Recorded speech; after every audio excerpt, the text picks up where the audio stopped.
Karibu mtazamaji mahali popote ulipo. Hii ni Riverside Ministry Mihoko 46.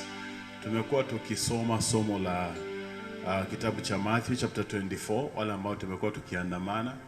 Tulianza mstari wa kwanza hadi tukafika mstari wa 6. Siku ya leo nataka tuendelee kutoka pale. Tuone Mungu atatuwezesha kufika wapi ndio tuweze kusaidiana katika kufahamu neno la Mungu. Kwa siku ya leo tutatumia tu kipindi kifupi, lakini tutaendelea kama kawaida. Nami naitwa kwa hivyo mahali ulipofungua kitabu cha Matthew chapter 24. Mara ya mwisho tulipokuwa tukiangalia maandiko tulikuwa mstari wa 6 ama ni wa 5. Mahali tuliangalia kwamba Yesu akasema, "For many shall come in my name, saying I am Christ, shall deceive many." Kama ulifuatilia kile kipindi kilichopita, mpendo mtazamaji, utaona kwamba tulitaja watu wengi waliojifanya Kristo Yesu. Na Yesu alikuwa ametuonya akasema kwamba jihadharini, siku za mwisho kutakuja kuwa na makristo wengi. Na hii ilikuwa ni baadhi ya ishara ambazo Yesu alikuwa ametuambia. Kwa hiyo mtu wa Mungu unapoona mtu amesimama na kusema mimi ni Kristo, elewa ni kudhibitika kwa maandiko ya kwamba ni kora wa kujitangaza Kristo wameanza kuchibuka na siku za mwisho kwa hivyo zimezidi kukaribia. Tukarudi kule nyuma tukaangalia mstari wa 4 ambapo Yesu alisema kwamba angalieni sana msije mkadanganywa, na akaanza kusema yale ambayo yangetokea ambayo ni mstari wa 5. Siku ya leo tunaendelea na mstari wa 6, tuone Mungu atatunemisha tuweze kufika wapi. Katika mstari wa 6 maandiko yanasema kwamba, "And you shall hear of wars and rumors of wars. See that you be not troubled, for these things must come to pass, but the end is not yet." Mtu wa Mungu na ama mtazamaji wa runinga yako mahali ulipo, elewa kwamba kuhusu kurudi kwa Kristo, Mungu hakutuficha. Maana Mungu ni mwenye hekima na alitaka tuelewe majira na nyakati. Na ndio unakuta kwa maandiko Kristo Yesu alikuwa wazi na akaanza kutuelezea tufungue macho tuangalie. Ndio unapoishi uishi ukijipanga ukijua kwamba chochote kinaweza kutokea wakati wowote kuambatana na vile Yesu alivyozungumza katika maandiko. So unakuta kwa mfano alisema kwamba Wakristo wengi watakuja. Hapa kwetu Afrika kumekuwa na moja, kumekuwa na wengi, South Africa kumekuwa, Zambia kumekuwa, Nigeria kumekuwa, na hata hapa Kenya kumekuwa na wale ambao wanajiita Christ Jesus. So elewa anapozungumzia mstari wa 6, hii ni maandiko ambayo hatuna haja hata kutafsiri ama kufafanua zaidi. Maana unakuta kwamba kumekuwa na mzungumzo mengi kuhusu mambo ya vita, kumekuwa na vita, na hata sasa hivi unakuta mambo ya vita yanaendelea. Russia wanainukia Chechnya, kule Lebanon kuna vita, Afghanistan kuna vita, na hii yote hata Pakistan kuna vita. Na kuna wale ambao wanajiita Al-Qaeda na Al-Shabaab ambao wameamua kupigana vita ili kueneza ama kuendeleza sera zao. So hii ya vita sihitaji kunena mengi, maana ukifungua gazeti, ukifungua na runinga yako, ufungua hata na redio, utasikia kwamba kuna watu wamechukua silaha, kuna nchi fulani inapanga kuvamia nchi fulani. Juzi tumekuwa na vita vya Palestine na Israeli, Turkey wameshirikiana pale kwa vita, Saudi Arabia wamekuwa kwenye kuvita kule Yemen. Na hii ni baadhi tu ya mambo Yesu alizungumzia ya kwamba tufungue macho na tusichukue kwamba ni mtindo wa kawaida ama ni hali ya maisha. Kila jambo linalotendeka linatendeka kwa kusudi, aidha kukufundisha ama kupatia mwelekeo kwamba ya mambo ambayo yanakuja. Tunapoingia katika mstari wa 7, maandiko yanasema kwamba, "For nation shall rise against nation, and kingdom against kingdom, and there shall be famines and pestilences and earthquakes in diverse places." Hii mstari wa 7 ina mengi ambayo tunaweza kuyazungumzia. Kwanza tutaanza na sehemu ya kwanza inasema kwamba, "For nation shall rise against nation." Tutasomea pale kwanza au tutakuja katika sehemu ya pili. Maandiko yanasema kwamba taifa litainukia taifa lingine. Hapa kwetu Afrika kuna wakati ilikuwa unakuta kwamba hata majirani zetu Uganda wako tayari kupigana na Kenya. Unakuta wa Somalia wanapanga kupigana na Kenya, ama hata Tanzania wanapanga kupigana na vita. Na hii maandiko yanasema kwamba mataifa yatakuja kuinukiana kwa mataifa, na haya mambo yalizungumzwa karibu miaka 2000 iliyopita, na kutoka pale wakati ule mataifa yameinukiana, vita vimekuweko, na mstari mwingine unasema kwamba and kingdom shall rise against kingdom. Tukikumbuka kabla enzi ambazo tuko saa hizi, where we are speaking about nations, before now we were talking about kingdoms led by kings. Maana unakuta kwamba nchi kama France ilikuwa na king, Spain ilikuwa na king, Britain ilikuwa na king, na hao wafalme ambao zilikuwa ni kingdom zilikuwa zinapigana na makingdom zingine, na ilikuwa kuna wakati ilikuwa nafika mataifa lazima inuke kwenda kupigana na taifa lingine kwa lengo moja, aidha kunyakua rasilimali ama kuteka watu ama kupanua mipaka ya mataifa yao. Sasa unakuta Yesu alizungumzia hii mambo na akasema kwamba katika siku hizi za mwisho, alikuwa anazungumza kutoka kwa wakati wake kuja hadi wakati wetu, ya kwamba haya mambo yatakuja kutendeka. Mataifa yatainukiana. Yatakapokuwa inukiana, usichukue kwamba hii ni hali tu ya watu kukosana. La hasha, hii unabii unatimia ya kwamba katika siku za mwisho haya mambo yatatendeka. Na nimetaja pia kingdoms. Hata Norway, Netherlands, Switzerland ni mataifa yalikuwa na kings, ikafika kiwango wakaamua hapana, hatutaki kuwa na kings tena. Nchi kama ya Canada ilikuwa under the United Kingdom. The Queen ndio alikuwa the king of Canada. Hata saizi nchi kama Australia bado wanamtambua Queen wa Britain kama mfalme wao ama mkiongozi wao ama malkia wao. So unaona Yesu alipokuwa akizungumzia, amefafanua na kusema kwamba nation shall rise against nation, kingdom against kingdom. Na kama ingekuwa kwamba hakuna ni mataifa, ingekuwa tu ni ufalme na ufalme, haingetajwa nation against nation. So elewa, Yesu akizungumza hii alijua kile anachokisema, na kwa hivyo mtu wa Mungu, unapoona mataifa kinukiana, elewa ni kutimia kwa maandiko, sio maandiko natimia, ni kutimia kwa maandiko. Maandiko yanatimizwa kuoneshana kwamba kile Yesu alizungumzia kilikuwa ni ukweli, na tunakiona kinadhirika na kinatendeka kwa sasa. Tunapoenda katika sehemu ya 3 ya hiyo maandiko yanasema kwamba and there shall be famines and pestilences and earthquakes in diverse places. So hii mstari wa 7 ukiangalia kuna mambo matatu ama manne ambayo maandiko yametaja. Kwanza, famines, njaa; pestilences, magonjwa; earthquake, mtetemeko wa dunia katika maeneo tofauti. Hebu tuanze na sehemu ya kwanza, mahali maandiko yanasema kwamba there shall be famines.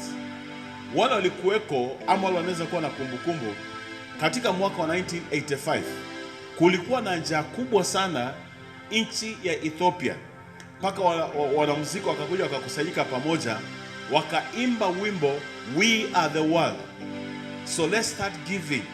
Kwa sababu watu walikuwa na kufa na njaa, ikabidi jamaa moja aende achukue vile watoto na watu wazima walikuwa nakufa na njaa na akaweka kwenye television.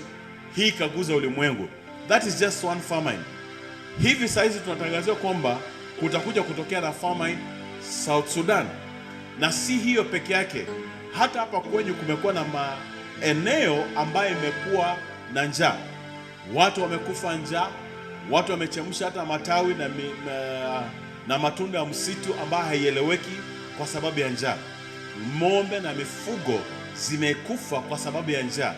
Na hii inazungumza kuhusu taifa letu la Kenya. Lakini unakuta maandiko yanasema kwamba in diverse places. Haiseme kwamba in one place. Inamaanisha kwamba katika mataifa tofauti kutakuwa na hizi njaa.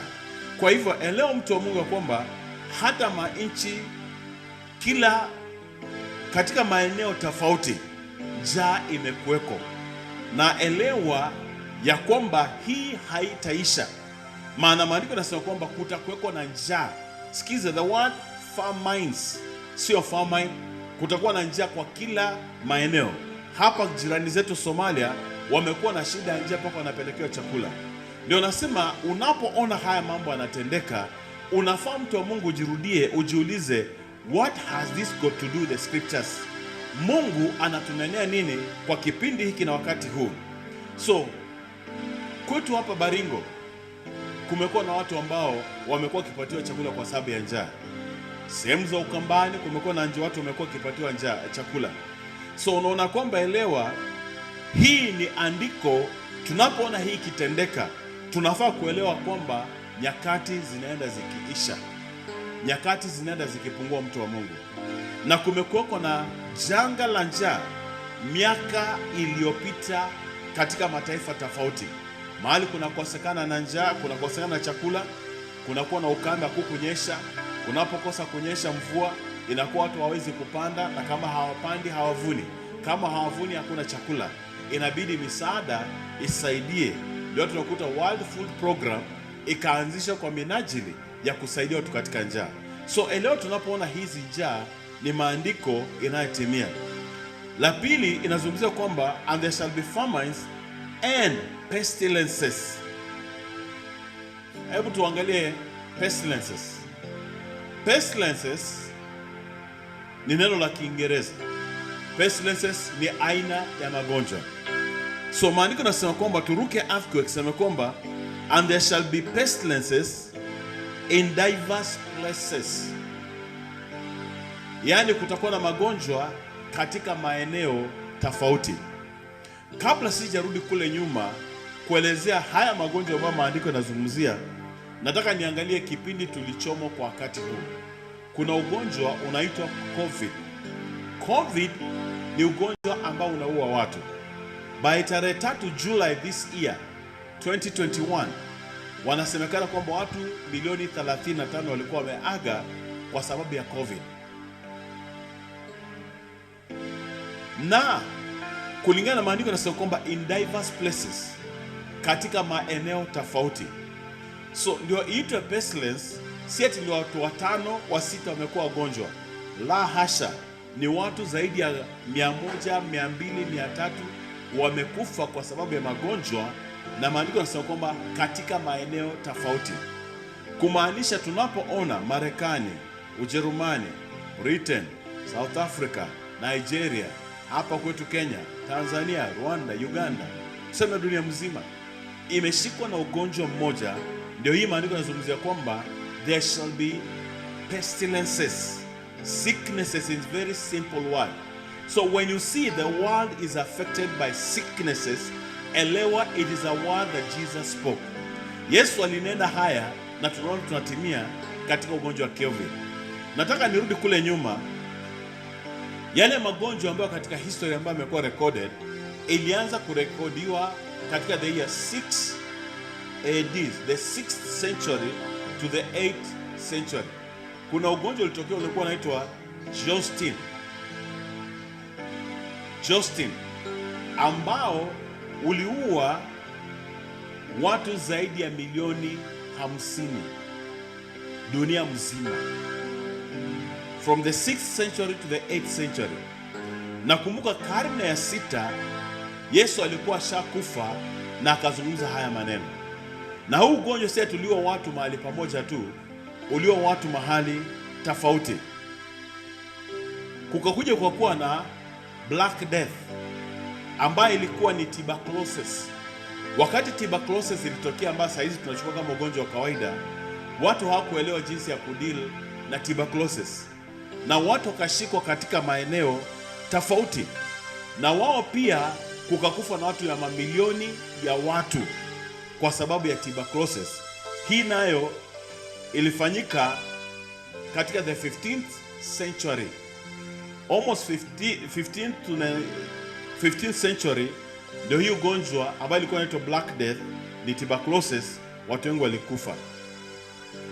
Kuna hii ambayo ni Black Death haikufanyika mara moja, bali ilikuja wakati kipindi fulani, ikakuja tena katika kipindi kingine. Huu ugonjwa uliua watu milioni 75 hadi milioni 200 walikufa na huu ugonjwa. Kwa kuja kuongea wengine akatokea inaitwa influenza ama Spanish flu. Nazungumzia mstari wa 7 ambayo Yesu anasema kwamba for nation shall rise against nation and kingdom against kingdom and there shall be famines and pestilences. So we are talking about pestilences. Hii Spanish flu ambayo ilikuwa inaitwa kwa jina lingine ama influenza iliua watu between 17 million and 200 million. Kukatokea na ingine ukimwi, tunajua hii nayo as of 2018 ilikuwa imeua watu 35 million. The third plague ambayo ni bado ndio hii Spanish flu and Black Death ambayo ndio tuberculosis, nayo iliua watu between 12 and 15 million dunia mzima. Kukatokea na ingine inaitwa Kokolitsi ambayo pia nayo iliua watu between 5 and 10 million. Na si ati iliua watu katika mji mmoja, iliua watu katika mataifa tofauti. Tukatokea na mtu mwingine inaitwa smallpox. Wengine wetu tulishikwa na smallpox. Wakati smallpox ilikuja hakukuwa na dawa. Nayo wakati ilitokea iliua watu kati ya milioni 5 hadi milioni 10. Na hata hapa kwetu before tutugundue tiba ya smallpox, watu wengi hata hapa kwetu Kenya walikufa na hiyo smallpox. Na ningependa uelewe kwamba magonjwa kama smallpox, tuberculosis ni magonjwa ambayo yamekuja si mara moja, imekuja mara ya kwanza na ikakuja tena mara ya pili. Kuna wakati tena huu ugonjwa 1519 to 1520 hii smallpox iliua watu milioni 5, kati ya watu milioni 5 na milioni 8 dunia mzima. Hata huku Afrika tulikuja tukawa affected. Wakati kulikuwa na influenza tena ikarudi ugonjwa wa influenza ambao maandiko yanasema kwamba there shall be pestilences in diverse places. Influenza ilirudi mara ya pili tena ikaua watu kuanzia milioni 1 hadi milioni 4. Smallpox ikarudi tena mara ya pili ikaua watu milioni 2. Hata tunaita bubonic plague ama tuberculosis ilirudi tena mara ya pili kwa watu milioni 2. Cholera ama kipindupindu nayo imeua zaidi watu milioni 1 dunia mzima. Kule Mexico, Marekani, hapa Afrika kumekuwa na hii ugonjwa wa cholera ambao umeua watu wengi.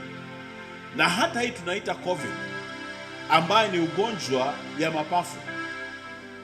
Kulikuweko na ile inaitwa karibu miaka ngapi? Miaka 3-4 iliyopita. Hii ugonjwa ambayo inaka bird flu inaitwa bird flu. Ilikuweko sijui kama ni 2011 2012. Lakini uzuri haikufika kule Afrika, lakini ilikuwa upande wa Marekani na pia nayo iliua watu. Wakati huo ndio walianza kuja na mtindo kusema kwamba usisalamia mtu. Ukitaka kusalamia mtu ama ukikohoa unakuwa kwenye mkono wako namna huu, sababu ya kuzuia kuambukiza. So leo mtu wa Mungu, hii ni kidogo tu ambayo nimetaja. Sijataja ugonjwa kama Ebola ambayo imekuweko na imeua watu. So maandiko yanapozungumzia kwamba there shall be pestilences. Pestilences ambazo zimemaliza watu. Hata nchi kama ya Mexico, wacha hapa kwetu Afrika, kuna watu wamekufa mamilioni kwa sababu ya malaria. Na malaria ikakuwa imehesabiwa kama a pestilence. Nisijataja kina yellow fever, kina dengue fever.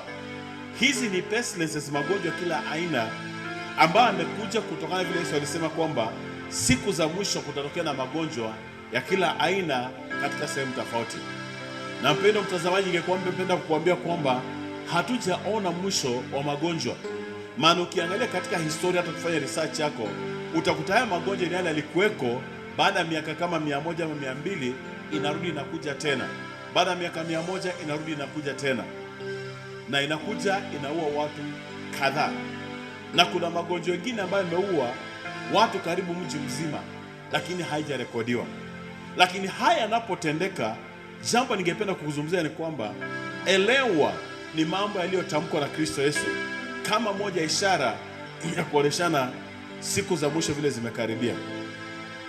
Sehemu hiyo nyingine ya mstari wa 7 ambayo inasema kwamba for nation shall rise against nation and kingdom against kingdom, and there shall be famines and pestilences and earthquakes in diverse places. Pendwa, najua pengine Mungu amekuneema, amekuneemisha ama amekurehemu kiasi ya kwamba mahali unapoishi haujawahi hisi tetemeko la ardhi. You have never experienced an earthquake. Lakini hebu nikuambie kwamba tangu Yesu atamke hii, nitakuja kupatia statistics uone vile tangu wakati vile hadi saa hizi kumekuwa na earthquakes zikiongezeka. Na pia ningependa ufahamu kwamba hii jambo inaitwa tsunami. Tsunami inatokana na earthquake. Kunakuwa na mtetemeko wa ardhi ndani ya bahari, na kwa sababu kumetokana na mtetemeko wa ardhi ndani ya bahari, inasukuma maji, inakuja na maliza watu. So juzi kulikuwa na tetemeko wa ardhi hapa Nairobi. Mimi nakumbuka nilikuwa katika Nairobi pale Kenco, ilikuwa ghorofa ya juu. Ghorofa inatetemeka hivi na uko ndani unashindwa ni kutoroka, utatoroka maana lifti zimezimwa, haziwezi teremka. Lakini nashukuru Mungu hakuna nyumba yote ilianguka. Kule Japan kulikuwa mahali unaitwa Kobe, walijenga daraja fulani, wakasema kwamba hata kutokea na earthquake haiwezi tikisika. So ningependa uelewe mpendo kwamba wanasayansi wanatuambia ni tectonic plates zina slide, lakini elewa Kristo alisema kwamba there shall be earthquakes in diverse places. So the scientists can find a way to jaribu to try and explain why we are having earthquakes and tremors. Na kama kuna solution sema kwamba hii imetendeka kwa sababu ya hii.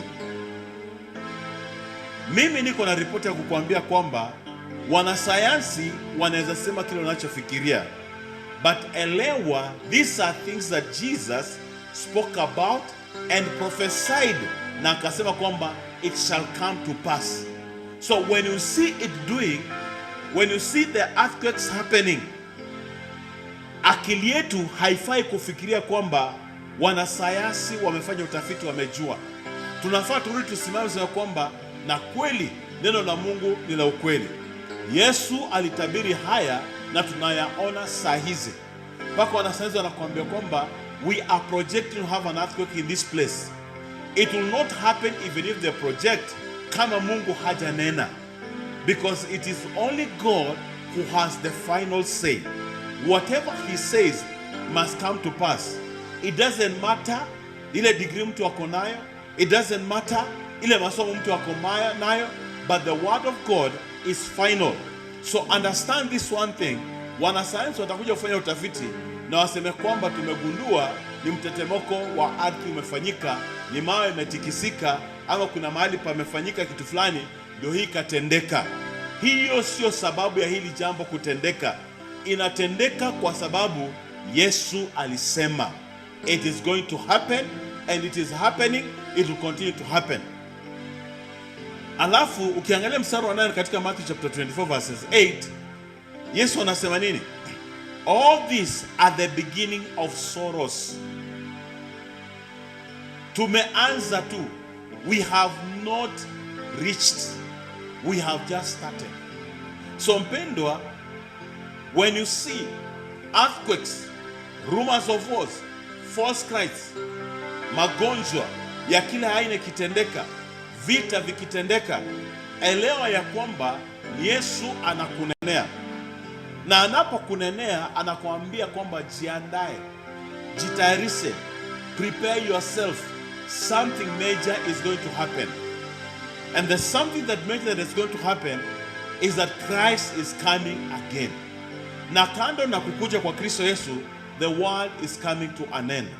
Nataka nikurudishe katika mstari wa kwanza katika Matthew chapter 4:24, samahani, 1 and 2. No, tuangalie verses 3. Matthew chapter 20 verses 3. And as he sat upon the Mount of Olives, the disciples came unto him privately, saying, Tell us when these things be, and what shall be the signs of thy coming and of the end of the world? And Jesus answered us unto them, Take ye that no man deceive you. So basically, Yesu alikuwa anajibu wanafunzi katika mstari wa 4 wakimuuliza, Tell us when these things shall be, and what shall be the signs of thy coming and the end of the age. Ninakurudisha hapo mpendwa, kwa sababu Yesu mwenyewe alisema kwamba wanafunzi walipomuuliza what shall be the signs of your coming and of the end of the age. Two questions. What shall be the sign of your coming back, and what shall be the sign of the end of the world? Sasa hapa katika mstari wa 5, 6, 7, 8 mahali tumefika, Yesu anazungumzia akijibu wanafunzi, these are the signs of my coming. When you see these things happening, understand I am on my way coming back. Na kando na hiyo, tunapoendelea kusoma maandiko, tutakuta kwamba atazungumzia pia about the end of the world. Mpendwa, nataka uelewe kwamba haya majumba tunaona siku hizi, haya magorofa tunajenga, makanisa tunayoyajenga, chochote kinachokifanya, mabarabara tunazotengeneza, maandiko yanasema kwamba siku moja itafika na hii dunia itakunjwa kama karatasi na haitaonekana tena. So as we continue studying the book of Matthew, I want you to have in your mind that we are talking about two things: the coming back of Jesus Christ and the end of the world. Nataka nikusomea maandiko mstari mmoja hapa.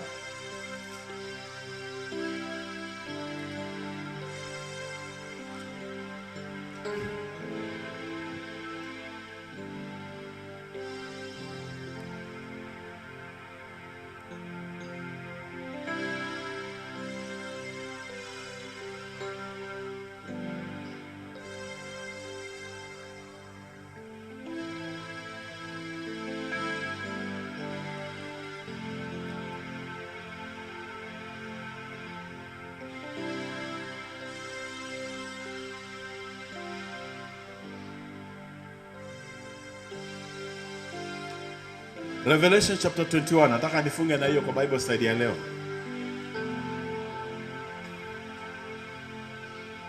Revelation chapter 21 nasema hivi: And I saw a new heaven and a new earth. For the first heaven and the first earth were passed away. There was no more sea. Revelation chapter 21 verses 1 inazungumzia hiyo. Wanafunzi waliuliza Yesu, what shall be the sign of your coming back and the end of the world? 21, haijatendeka but shall come to pass in the fullness of time. Ndio wanasema hivi katika chapter 21 verses 1, and I saw a new heaven. Hii mbingu tunajua kwa saizi haitakuweko. And a new earth. A new earth. For the first heaven and the first earth were passed away. There was no more sea. Hakukuwa na bahari. So meaning we are headed there. The earth we know as of now, iko na bahari. We have so many sea, Indian Ocean, Mediterranean Sea, we have them. But in the new earth, there will be no sea. Because this earth as you know it, hakutakuwa na mwehoko. Hakutakuwa na unatoka Tigania, hakutakuwa na Tigania. Hata Kitui haitakuwa. It shall be a new earth and a new management, na Mungu akiwa ndio kiongozi wa dunia mzima. So mpendwa, unaposhika Revelation chapter 21 from verses 1 and 2, elewa ya kwamba hii yote tuko katika Matthew chapter 24, mahali Yesu anasema kwamba verses 8 Yesu anasema kwamba all these are the beginning of sorrows. So mpendwa, nataka tusimamie pale. Next Sunday tutaendelea, ama next Bible study tutaendelea. We shall continue from verses 8, 9, 10 and 11. Tuangalie kwa undani. Ingawaje Matthew chapter 24 iko na almost 51 verses, but ningependa kukuambia kwamba if we decide to go through this, there is so much we are going to learn, both from the book of Daniel, the book of Luke, the book of Ezekiel, the book of Revelation. Zote, we will put them together as we go through Matthew chapter 24. So for now, may the peace of God keep you. Shalom, shalom. See you in our next Bible study. My names are Josua Salamba, Senior Pastor of Riverside Ministry Mihoko. I welcome you to join us next time. May the peace of God keep you. Amen.